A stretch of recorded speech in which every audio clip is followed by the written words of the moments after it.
आजभोलि त झन् कति सजिलो छ।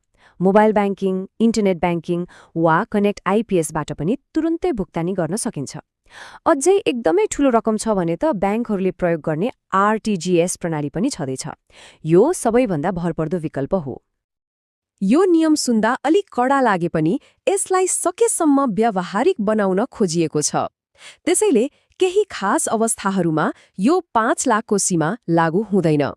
यी छुटहरू के हुन् त्यो जान्न चाहिँ एकदमै जरुरी छ। सबैभन्दा पहिलो र सायद सबैभन्दा महत्त्वपूर्ण छुट त्यो हो ब्याङ्कमा पैसा जम्मा गर्दा। आफ्नो व्यक्तिगत खातामा नगद जम्मा गर्न जाँदा यो नियमले छुँदैन। चाहे 10 लाख जम्मा गर्नुहोस् वा 20 लाख, ब्याङ्कमा नगद जम्मा गर्न कुनै रोकटोक छैन। त्यसैगरी व्यापारी र व्यवसायीहरूलाई पनि सजिलो बनाइएको छ। दिनभरि पसलमा वा आफ्नो व्यवसायमा उठेको पैसा त्यो 5 लाख भन्दा जति नै धेरै भए पनि एकैपटक ब्याङ्कमा जम्मा गर्दा यो नियम लागू हुँदैन। अब हाम्रो समाजमा विवाह, व्रतबन्ध जस्ता ठूला कार्यक्रममा नगदको ठूलै कारोबार हुन्छ, होइन त? हो, यो कुरालाई पनि नियमले ध्यानमा राखेको छ।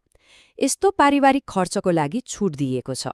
तर यहाँ एउटा शर्त छ है, त्यो खर्च गरेको रकमको स्रोत चाहिँ वैध हुनु पर्यो र खुलाउन सक्नुपर्छ।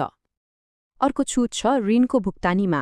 जस्तै कुनै ब्याङ्क वा वित्तीय संस्थाबाट लिएको ऋणको किस्ता, सावा वा ब्याज तिर्नु पर्यो भने त्यो रकम 5 लाखभन्दा बढी भए पनि नगदमै भुक्तानी गर्न पाइन्छ। र अन्त्यमा यो नियम वित्तीय संस्थाहरूले एक आपसमा गर्ने कारोबारमा पनि लागू हुँदैन। मतलब एउटा ब्याङ्कले अर्को ब्याङ्कसँग गर्ने लेनदेनमा यो नगदको सीमाले केही फरक पार्दैन, किनभने यो त उनीहरूको नियमित काम नै हो। ल, अहिलेसम्म हामीले नियम के हो, किन आयो, विकल्प के छन् अनि कहाँ छुट्छ भनेर सबै बुझ्यौं। तर अब अलिकति पछाडि हटेर ठूलो चित्र हेरौं। यी सबै कुराको समग्र अर्थ के हो त? देशको अर्थतन्त्रमा यसले कस्तो असर पार्न सक्छ? हेर्नुस्, यो 5 लाखको सीमा एउटा सानो नियम परिवर्तन मात्रै होइन।